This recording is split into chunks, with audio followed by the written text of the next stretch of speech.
여러분은 어떤 설교를 가장 좋아하십니까?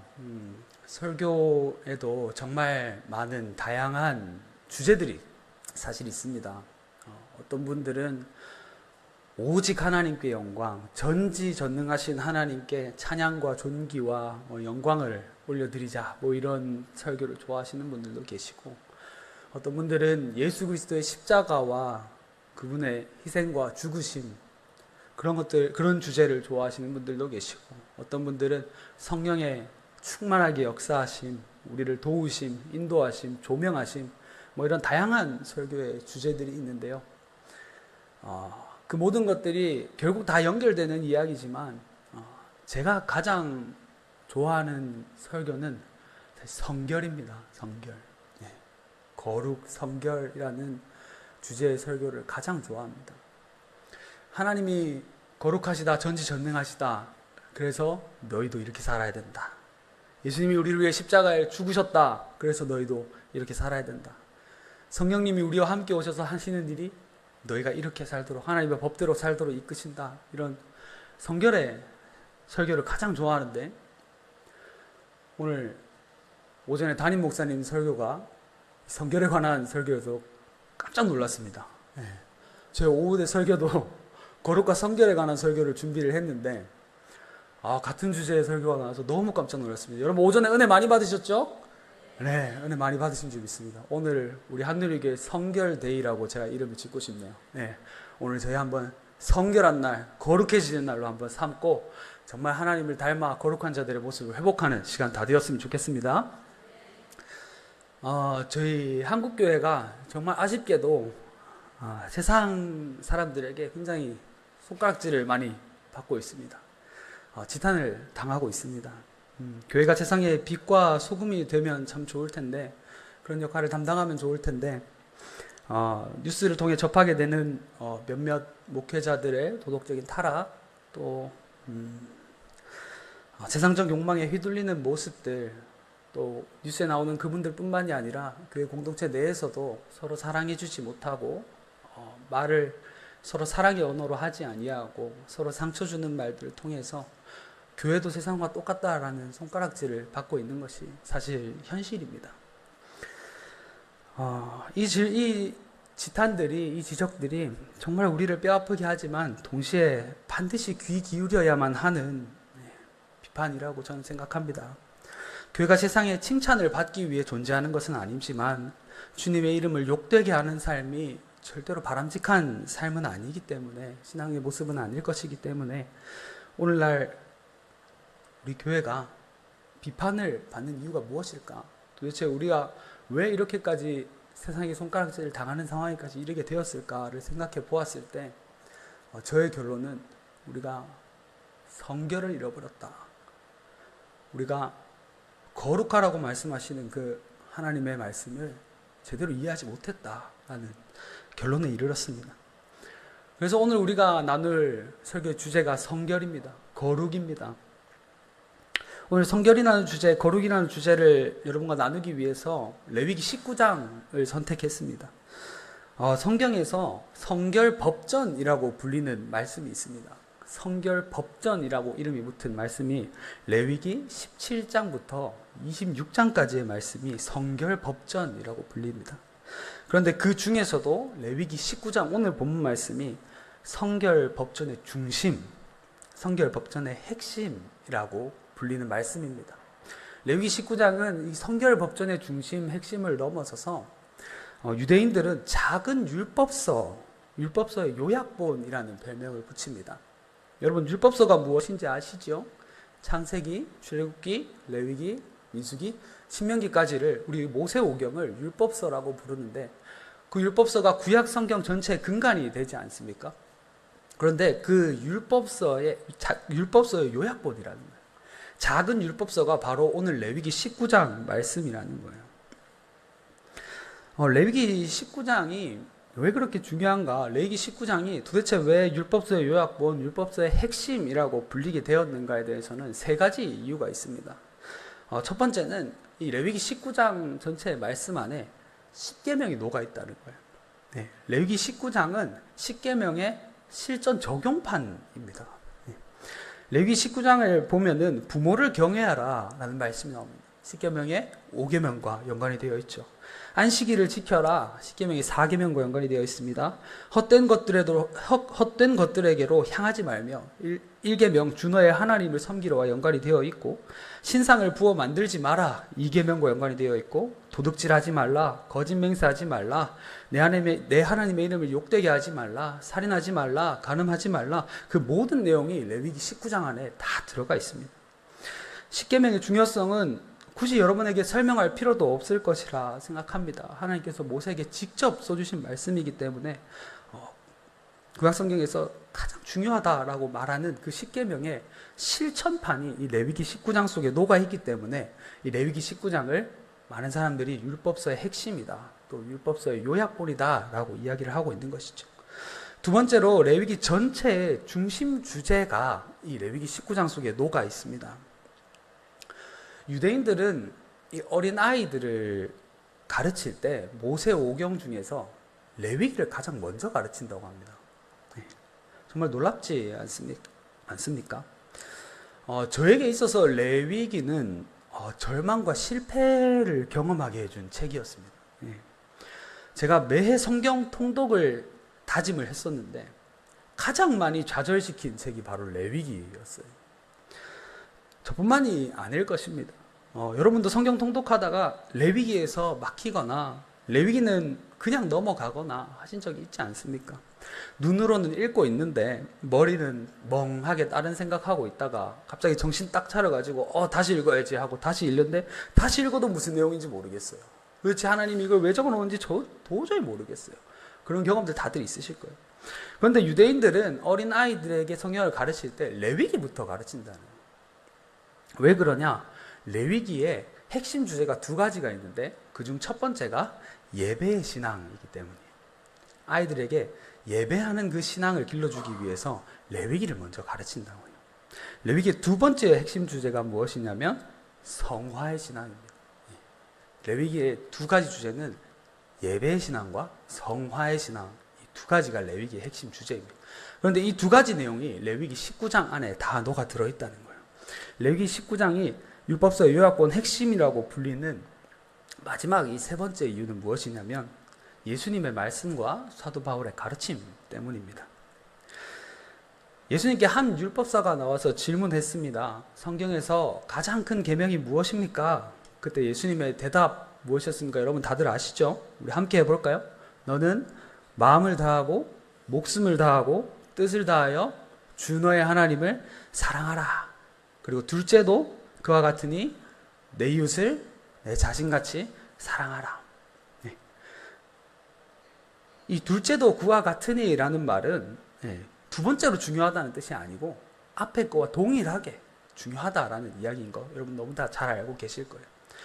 이 율법에서 가장 큰 계명이라고 예수님께서 말씀하신 하나님 사랑, 이웃 사랑 이 두 가지가 있는데 이웃 사랑에 관한 내 이웃을 내 자신과 같이 사랑하라고 예수님께서 말씀하신 그 부분이 레위기 19장 18절에 있다라는 거예요. 그래서 레위기 19장 18절이 율법서 요약본이라고 불립니다. 또 사도 바울 또한 로마서 13장에서 이웃을 사랑하는 자는 율법을 다 이루었느니라 라고 기록하면서 레위기 19장 18절의 말씀이 율법의 핵심이라는 것을 가르쳐주고 있기 때문에 레위기 19장은 모든 율법서의 요약이며 핵심이 되는 책이라고 우리가 알고 배우고 되는 것입니다. 레위기 19장이 율법서의 요약이고 핵심이라면 우리가 레위기 19장을 잘 이해하게 되면은 도대체 거룩이 무엇인지, 율법이 무엇을 위해서 우리에게 말하고 있는 것인지, 또 성결이 무엇인지에 대해서 우리가 모든 것은 알 수 없지만 핵심적인 내용들은 분명하게 알게 될 것이라고 저는 생각합니다. 성결의 모든 것을 우리가 다 다루기엔 시간이 부족하지만 짧은 시간 안에 핵심적인 내용들만 뽑아서 배울 수 있는 것이 레위기 19장이라고 생각했기 때문에 오늘 본문 말씀 레위기 19장으로 우리가 뽑았습니다.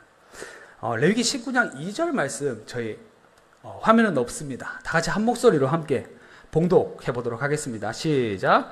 너는 이스라엘 자손의 온 회중에게 말하여 이르라.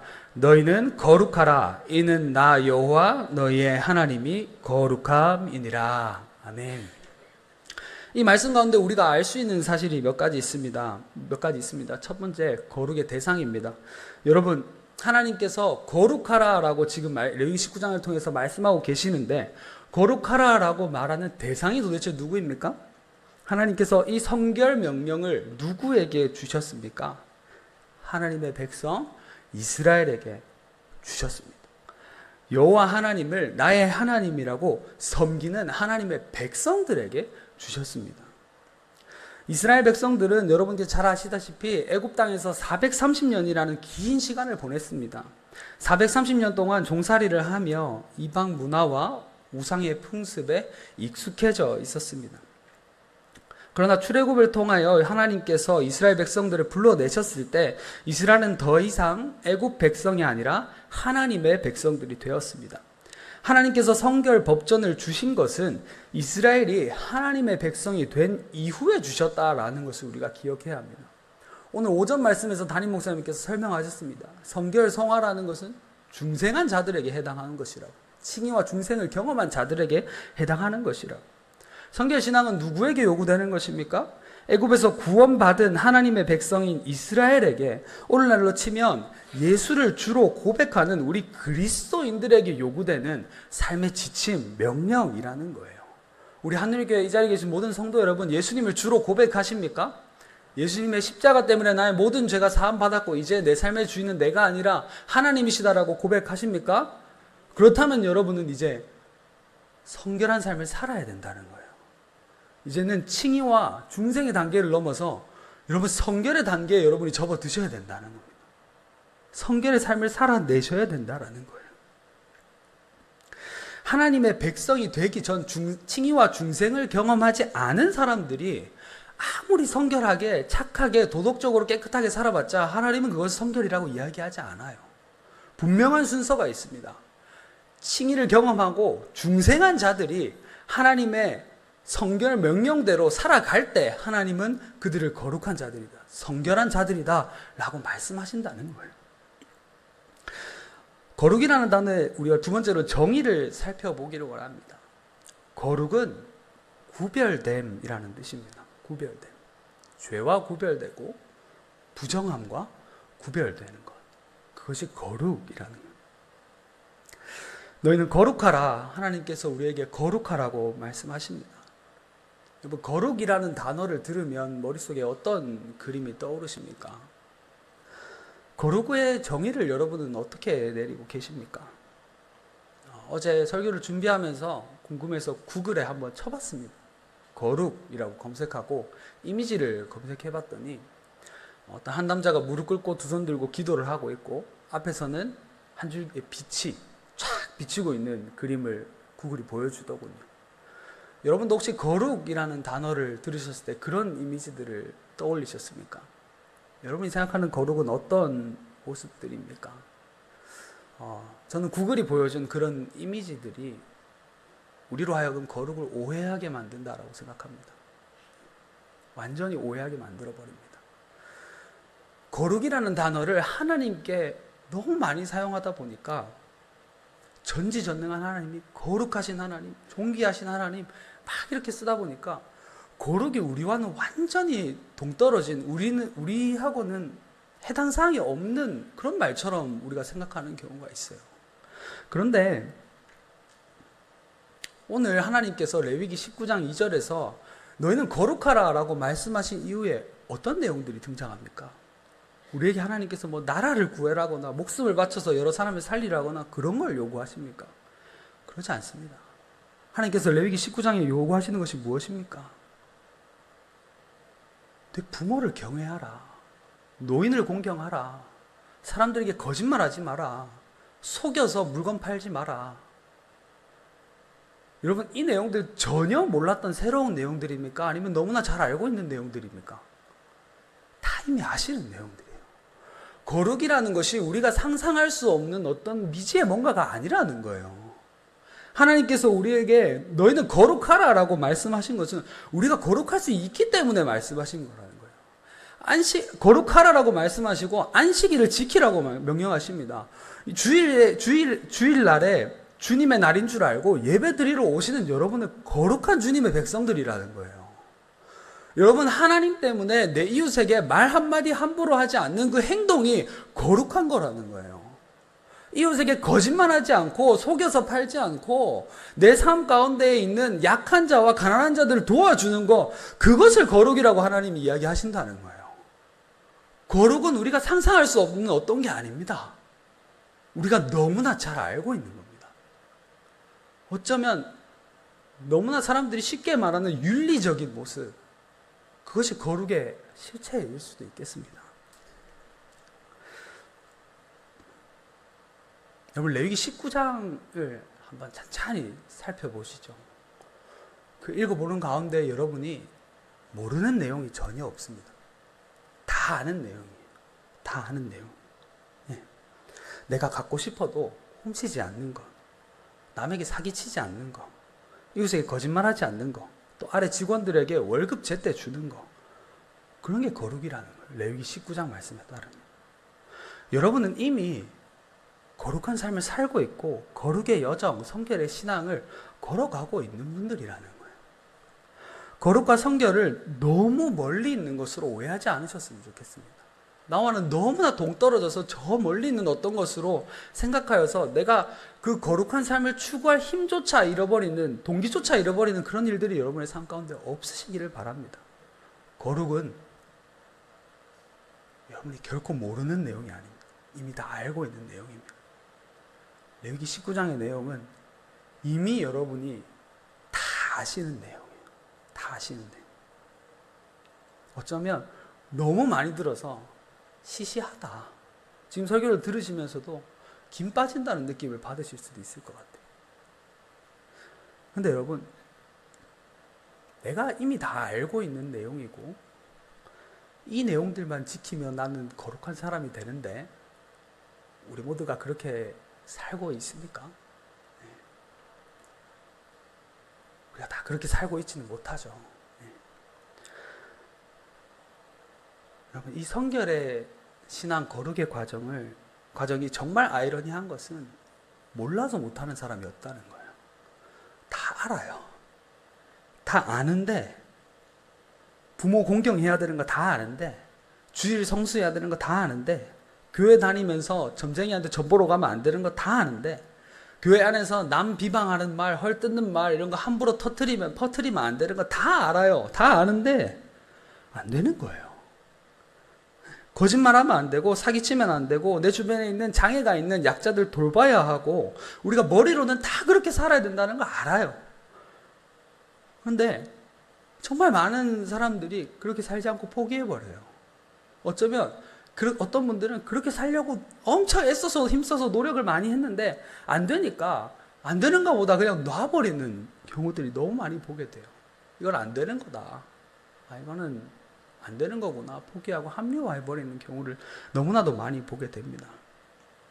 어떤 이들은 그렇게 말합니다. 우리 속에 죄의 본성이 있는데, 죄의 유전자가 있는데 우리가 온전히 거룩해지는 것이 가능하냐? 우리가 온전한 성화, 성결을 이루는 것이 진정 가능하냐? 불가능하다고 이야기하는 사람들이 있습니다. 우리 속에 죄의 유전자가 있다는 이유로. 제가 한 5년 전쯤인가요? 4년 전쯤인가요? 한 번은 공짜로 이 유전자 검사를 할 수 있는 기회가 생겼습니다. 그래서 무슨 키트가 와서 입안에 이렇게 긁어가지고 다시 보내니까 유전자 검사를 해주더라고요. 그 유전자 검사를 했는데 정말 놀라운 결과가 나왔습니다. 그 유전자 검사 결과표를 보니까 내 유전자가 한국에서 상위 몇 프로다 이런 내용들이 쭉 나오더라고요. 그래서 천천히 살펴봤는데 저는 제게 아닌 줄 알았어요. 누구 거랑 바뀐 줄 알았어요. 제가 상위 1%가 나온 몇 가지가 있는데 그게 뭔 줄 아십니까? 식욕 절제 능력이 상위 1%라는 거예요. 상위 1%라는 거예요. 음식을 너무 잘 참는데요. 또 상위 1%가 나온 게 뭔지 아십니까? 요요 안 온대요.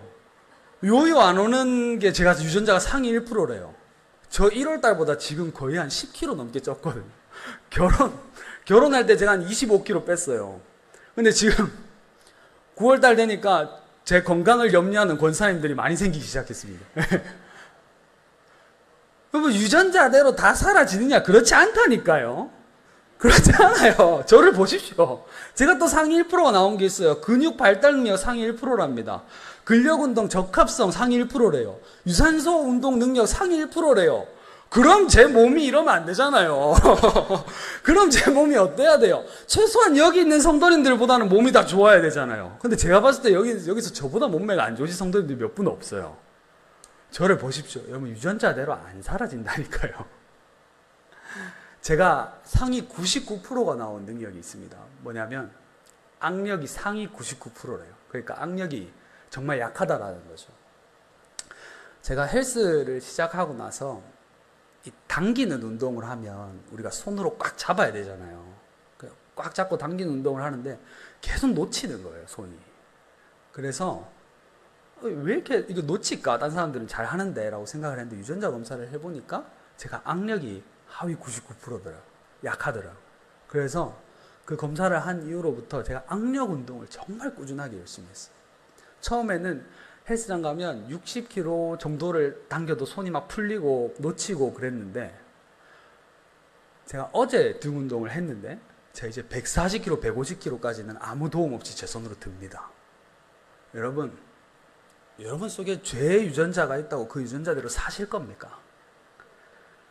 내 안에 죄의 본성이 있고 죄 짓는 유전자가 있다고 해서 죄 지으면서 평생 사실 겁니까? 절대 그렇지 않습니다. 여러분, 우리는 죄를 이길 수 있습니다. 우리의 본성은 완전히 타락해버렸지만 도우시는 성령의 능력을 통해서 우리 죄를 이길 수 있습니다. 매일매일 죄와 싸워 나갈 수 있습니다. 지금 당장은 우리가 완전하지 않지만 계속해서 완전을 향해 나아갈 수 있습니다. 나아가야만 합니다. 왜 나아가야만 하냐면 하나님이 분명히 말씀하셨거든요. 너희는 거룩하라. 이는 나 여호와 너희의 하나님이 거룩하기 때문이다. 너희가 하나님을 정말 주님으로 섬기는 백성이라면 계속해서 거룩을 향해서 나아가라는 거예요. 점진적으로 노력해 나가라는 거예요. 안 되면 성령의 도우심을 구하고 하나님의 도우심을 구하라는 거예요. 그렇게 해서 하나님이 주시는 능력으로 죄와 싸워서 이기라는 거예요. 언제까지? 주님 앞에 서는 그날까지. 계속해서 싸워 나가야만 합니다. 온전한 성화를 이룰 수 있는 그날까지. 하나님께서 우리에게 거룩을 명령하신 것은 너희가 거룩하게 살지 않으면 혼내기 위해서 그렇게 말씀하신 게 아니에요. 오늘 2절 말씀에 하나님 분명히 말씀하십니다. 너희는 거룩하라. 이는 나 여호와 너희의 하나님이 거룩하기 때문이다. 하나님은 우리가 거룩하게 살아가려고 애쓰는 우리의 모습을 통해서 내가 너의 하나님이 되고 너는 내 백성이 된다는 이 관계를 확인하고 싶으신 거예요. 그래서 하나님은 우리가 거룩하게 살아갈 수 있도록 계속해서 도우시고 오늘 성령의 능력을 통해서 우리를 도우실 것이라 확신합니다. 여러분, 실패할 수 있습니다. 같은 죄에 반복적으로 넘어질 수 있습니다. 그러나 포기하지 마셔야 할 것은 하나님이 그것을 우리에게 명령하셨고 우리는 그것을 향해서 계속해서 나아가야 되기 때문입니다. 하나님이 그 관계를 원하시기 때문입니다. 그것을 통해서 우리가 하나님의 백성 되었다는 것을 하나님이 확인하고 싶어 하시기 때문입니다. 오늘 하루 또 내일, 모레 매일매일 주님께서 주시는 이 시간 가운데에 내 삶에 거룩을 완성하시기를 바랍니다. 거룩은 멀리 있지 않습니다. 내 이웃을 헐뜯지 않는 것부터 시작합니다. 내 이웃을 사랑하는 것부터 시작합니다. 내 이웃을 미워하지 않는 것, 속이지 않는 것부터 시작합니다. 여러분이 이미 충분히 잘 알고 계시고 이미 다들 정말 시시하다고 생각이 들 정도로 많이 들으셨던 그 내용들, 그 아는 내용들대로 신앙생활 해나가시기를 바랍니다. 그렇게 하여서 우리는 거룩한 하나님의 백성이다 라고 칭찬받을 수 있는 모든 한누리교회 성도님들 다 되시기를 주님의 이름으로 축복합니다.